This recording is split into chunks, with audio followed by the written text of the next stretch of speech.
Welcome to my YouTube channel Techgene. इस video में हम देखेंगे कि किस तरह से हम ग्रेफाना और प्रोमीथियस का यूज़ करते हुए अपना फर्स्ट डैशबोर्ड किस तरह से क्रिएट कर सकते हैं। लास्ट वीडियो में हमने देखा था कि किस तरह से हम ग्रेफाना और प्रोमीथियस की इंस्टॉलेशन कर सकते हैं उबंटू पे। अगर आप लोगों ने प्रीवियस वीडियो नहीं देखी तो काइंडली इस वीडियो को ज़रूर देख लेना, क्योंकि इस वीडियो में हमने देखा था कि किस तरह से हम ग्रेफाना और प्रोमीथियस की इंस्टॉलेशन कर सकते हैं उबंटू पे। इस वीडियो में हम देखेंगे कि किस तरह से हम अपना फर्स्ट डैशबोर्ड क्रिएट कर सकते हैं ग्रेफाना पर। ठीक है, हम बेसिकली जो अपना डेटा मॉनिटरिंग कर रहे होंगे, डेटा कलेक्ट कर रहे होंगे, वो प्रोमीथियस का यूज करते हुए कर रहे होंगे, और उस डेटा की विजुअल रिप्रेजेंटेशन हम कहां पे दिखाएंगे? ग्रेफाना पे दिखाएंगे। इसका मतलब है जो हमारा डैशबोर्ड बनेगा वो ग्रेफाना पे बनेगा, और उसकी इंटीग्रेशन हम करवाएंगे प्रोमीथियस के साथ, ताकि प्रोमीथियस बेसिकली हमारे डेटा को कलेक्ट कर सके। ठीक है, तो ये काम हम इस वीडियो में करने वाले हैं। हमने यहां पर आकर अपनी उबंटू मशीन स्टार्ट करी हुई है, और यहां पर आकर मैं क्या करूंगा, सबसे पहले चले जाऊंगा लोकल होस्ट 3000 पे, जहां पे आपका ग्रेफाना रन हो रहा है। इसके साथ साथ मैं चला जाऊंगा लोकल होस्ट 9090 पे। ठीक है, तो उसके लिए मैं यहां पर आकर लिखूंगा लोकल होस्ट 9090, जहां पे बेसिकली हमारा प्रोमीथियस क्या हो रहा है, रन हो रहा है। ठीक है, तो एक चीज तो यहां पे क्लियर हो गई। अब हम क्या करेंगे, हम यहां पर आएंगे। यहां पर आने के बाद हम ग्रेफाना के मेन्यू में जाएंगे। मेन्यू में जाकर आपको मिलेगा कनेक्शंस का ऑप्शन। ठीक है, तो हम यहाँ पे इस कनेक्शंस के ऑप्शन पे क्या करूंगा, मैं क्लिक करूंगा। यहां पर आकर हम सर्च करेंगे प्रोमीथियस। ठीक है, तो हमारा जो डेटा सोर्स है वो बेसिकली क्या है, प्रोमीथियस है। क्यों? क्योंकि हम बेसिकली जो अपना डेटा कलेक्ट कर रहे होंगे, जिस टूल का यूज करते हुए हम अपने डेटा को मॉनिटर कर रहे होंगे, वो बेसिकली कौन है, प्रोमीथियस है। तो हमने अपनी डेटा सोर्स बता दी कि डेटा सोर्स कौन है, प्रोमीथियस है। ठीक है, ये करने के बाद हमने यहाँ पे क्या करना है, ऐड न्यू डेटा सोर्स पे यहाँ पे क्लिक करना है।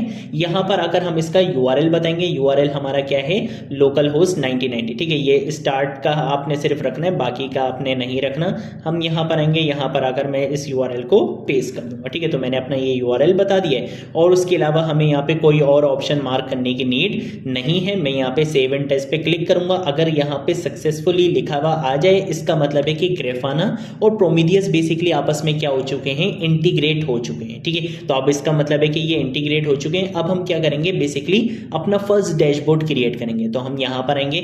यहाँ पर आकर ये बोल रहे हैं कि भाई आप यहाँ पे कोई अगर पहले से आपने डैशबोर्ड वगैरह बनाए हुए हैं ग्रेफाना पे, या पैनल वगैरह बनाए हुए हैं, तो आप वो इंपोर्ट करवा सकते हो। बट मैं आपको इस वीडियो में बिल्कुल स्क्रैच से सारी चीजें करके दिखाऊंगा। ठीक है, तो हम यहाँ पे ऐड विजुअलाइजेशन पे क्या करेंगे, क्लिक करेंगे। ये पूछ रहे हैं कि भाई ठीक है, मैं आपके डेटा को ब्यूटीफुल वे में डिस्प्ले तो करवा दूंगा यहाँ पे, लेकिन आपका डेटा आ कहां से रहा है वो हम बता देंगे कि भाई प्रोमीथियस से आ रहा है। डेटा सोर्स मेरी क्या है, प्रोमीथियस है। ठीक है, अब यहाँ पे इसका यहाँ पे जो आप देख रहे हो ना, बेसिकली ये सारे ऑप्शन देकर बिगनर्स बहुत ज्यादा कंफ्यूज हो जाते हैं। ये वीडियो बना ही इसलिए रहा हूं कि बेसिकली आपको कॉन्सेप्ट अच्छा मिल जाए कि हमने इसको यूज कैसे करना है, ये काम किस तरह से करेगा। ठीक है, तो हमने यहाँ पे विजुअलाइजेशन के लिए क्या यूज करा हुआ है, टाइम सीरीज यूज करा हुआ है, कि ये आपके डेटा को टाइम सीरीज की फॉर्म में डिस्प्ले करवाएगा। ठीक है, तो हम यहाँ पर आते हैं। यहाँ पर आकर सबसे पहले हम एक काम ये करेंगे कि यहाँ पे आपके पास क्यूरीज का ऑप्शन है। आपके पास यहाँ पे होते हैं दो ऑप्शन, एक होता है बिल्डर का ऑप्शन और एक होता है कोड का ऑप्शन। ठीक है, तो हमने यहाँ पे कोड वाले ऑप्शन को क्या कर लिया, सिलेक्ट कर लिया। बाकी की जितनी भी डिटेल्स हैं वो सारी चीजें आपको यहाँ पे मिल जाएंगी। ठीक है, मैंने एक एक चीज यहाँ पे एक्सप्लेन करी हुई है कि जब आप अपना फर्स्ट पैनल क्रिएट कर रहे होगे, ठीक है, इसका यूज करते हुए बेसिकली हम क्या करना चाहते हैं, अपने इंस्टेंस की हेल्थ चेक करना चाह रहे हैं। लेट सपोज मैं ये चेक करना चाह रहा हूं कि ग्रेफाना प्रोमीथियस बिल्कुल परफेक्टली चल रहा है या नहीं चल रहा है, इस चीज को मैं चेक करना चाह रहा हूं। तो उसके लिए जो हमारे पास क्यूरी होती है ना, वो क्यूरी होती है अप की क्यूरी। ठीक है, तो मैं इसको यहाँ पे कॉपी करूंगा। हम यहाँ पर आएंगे, इस क्यूरी को हम यहाँ पे पेस्ट करेंगे। हम बोलेंगे क्यूरी हमारी कौन सी है, अप की क्यूरी है। उसके बाद यहाँ पे देख लो ऑप्शंस में आपको दिख रहा है लेजेंड ऑटो। हम यहाँ पे लेजेंड पे क्या करेंगे, क्लिक करेंगे, और इसको ऑटो की जगह हम क्या सिलेक्ट करेंगे, कस्टम सिलेक्ट करेंगे। कस्टम के अंदर हम यहाँ पे आके बताते हैं इंस्टेंस, कि जो भी हमारा इंस्टेंस है ये उसके ऊपर क्या करेगा, चीजों को कैलकुलेट करेगा। ठीक है, यहाँ पर आकर टाइम सीरीज ही सिलेक्ट करना है, और हमने कुछ भी नहीं करना। ठीक है, इतना करने के बाद देखो हमने यहाँ पे फर्स्ट चीज में सिर्फ इतना ही बताया है कि विजुअलाइजेशन आपकी टाइम सीरीज सिलेक्ट रहनी चाहिए, ये सारी चीजें होंगी। ठीक है, मैं यहाँ पर आऊंगा। यहाँ पर आने के बाद हम इसको क्या करेंगे, रन क्यूरीज पे क्लिक करेंगे। ठीक है, जैसे ही मैंने यहाँ पे रन क्यूरीज पे क्लिक करा, अब आप यहाँ पे देख सकते हो कि अब आपको यहाँ पे बेसिकली लोकल होस्ट 90 9090 पे ग्रीन लाइन मिलेगी। अगर मैं इस पर क्लिक करता हूँ तो देखो ये ग्रीन लाइन आ रही है, और यहाँ पे अगर येलो वाली लाइन पे अगर मैं क्लिक करता हूँ तो देखो यहाँ पे आपको येलो वाली लाइन मिल रही है। लेकिन ये दोनों लाइंस बेसिकली आपको मिल रही है 1 पे।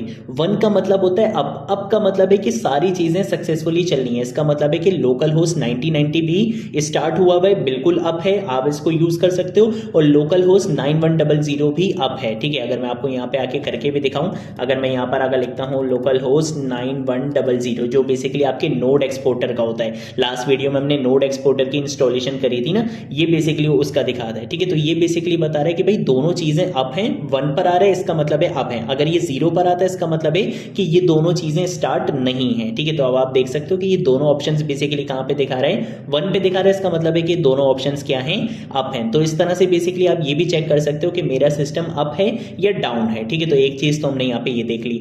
अब इसके बाद हम एक और चीज देखते हैं। अगर मुझे अपने सिस्टम की सीपीयू यूजेज देखनी है तो उसके लिए हमारे पास ये क्यूरी होती है। क्यूरीज याद नहीं करनी होती, इंटरनेट पर आपको मिल जाती हैं। हम सिंपल क्या करेंगे, इस क्यूरी को यहाँ पे कॉपी करेंगे, जिसमें हो क्या रहा है कि ये आपके इंस्टेंस की क्या निकालेगा, सीपीयू यूजेज निकालेगा कि आपके सिस्टम का सीपीयू यूजेज क्या चल रहा है, और ये रियल टाइम होता है, ठीक है। तो हम क्या करेंगे, हम यहाँ पर आएंगे, और यहाँ पर नहीं, हमने आना है बेसिकली अपने डैशबोर्ड पे। डैशबोर्ड पर आकर अब हम क्या करेंगे, ऐड न्यू क्यूरी पे क्लिक करेंगे। यहाँ पर आकर अपनी न्यू क्यूरी को मैं पेस्ट करूंगा इस तरह से। लेजेंड ऑटो की जगह हम यहां पर आकर क्या सिलेक्ट करेंगे, कस्टम सिलेक्ट करेंगे, और कस्टम के अंदर हम क्या लिखेंगे, इंस्टेंस लिखेंगे, ठीक है। तो मैंने यहां पर आकर लिख दिया है इंस्टेंस, ठीक है। इसके साथ साथ इन्होंने एक चीज और बताई हुई है, वो क्या बताया हुआ है कि भाई आपने स्टैंडर्ड ऑप्शंस को क्या सिलेक्ट करना है, परसेंटेज सिलेक्ट करना है, ताकि ये आपको परसेंटेज की फॉर्म में बताए, ठीक है। तो हम यहां पर आएंगे, यहां पे राइट साइड पे आपको दिखेगा स्टैंडर्ड ऑप्शंस, ठीक है। तो हम इसको थोड़ा सा जरा स्क्रॉल करेंगे, स्क्रॉल करेंगे, स्क्रॉल करेंगे, स्क्रॉल करेंगे, यहां पर आपको दिखेगा यूनिट, ठीक है। इसके अंदर आकर हम यहां पे आके सिलेक्ट करेंगे परसेंटेज को। परसेंटेज जो है वह हमारा 0 से 100 के बीच में होगा, ठीक है। तो हमने यहां पर आकर ये सिलेक्ट कर लिया, और उसके बाद मैं यहां पर आकर रन क्यूरीज पे क्या करूंगा, क्लिक करूंगा। जैसे ही मैंने यहां पे रन क्यूरीज पे क्लिक करा, अब देखो एक ब्लू कलर की भी लाइन आ गई है मेरे पास, ठीक है। यहां पर अगर मैं इसको थोड़ा सा इस तरह से करता हूं, देखो ये ब्लू कलर की लाइन आ गई, जिसमें ये बेसिकली क्या बता रहा है, मुझे मेरी सीपीयू यूजेज बता रहा है कि अब ये देखो यहाँ पे 1.79% आ रही है, ठीक है। तो इस तरह से बेसिकली आपको यहाँ पे सीपीयू यूजेज भी पता चल जाएगी। सेम ऐसे ही आपने मेमोरी यूजेज देखनी है, उसके भी स्टेप्स यहाँ पे बताए हुए हैं। डिस्क यूजेज देखनी है, उसके भी यहाँ पे स्टेप्स बताए हुए हैं, सारी चीजें बताई हुई हैं, ठीक है। आप इस तरह से मल्टीपल क्यूरीज को ट्राई कर सकते हो। आगे क्या करना है, आगे आपने एक और चीज करनी है।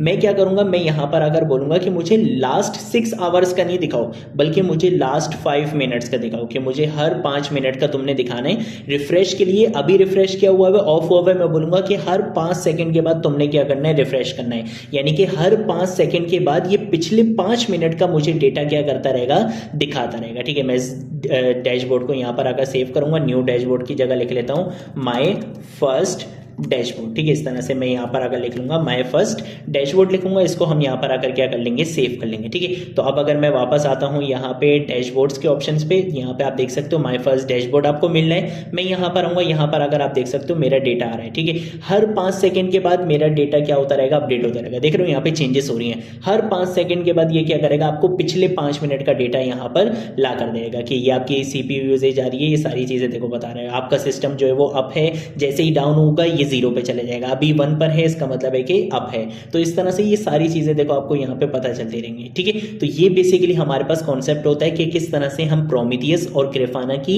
इंटीग्रेशन कर सकते हैं। हम प्रोमीथियस और ग्राफाना का यूज करते हुए अपना फर्स्ट एक बेसिक सा डैशबोर्ड किस तरह से क्रिएट कर सकते हैं, ये चीज हमने इस वीडियो में कवर कर ली है। नेक्स्ट वीडियो में हम क्या करेंगे, एक छोटा सा प्रोजेक्ट करेंगे, जिसमें आपको रियल वर्ल्ड एक सिनेरियो में आपको दिखाऊंगा कि किस तरह से हम प्रोजेक्ट्स के ऊपर बेसिकली काम करते हैं ग्राफाना और प्रोमीथियस का यूज करते हुए। आज की वीडियो के लिए इतना ही, अब हम मिलेंगे नेक्स्ट वीडियो में नेक्स्ट टॉपिक के साथ। तब तक के लिए बाय बाय।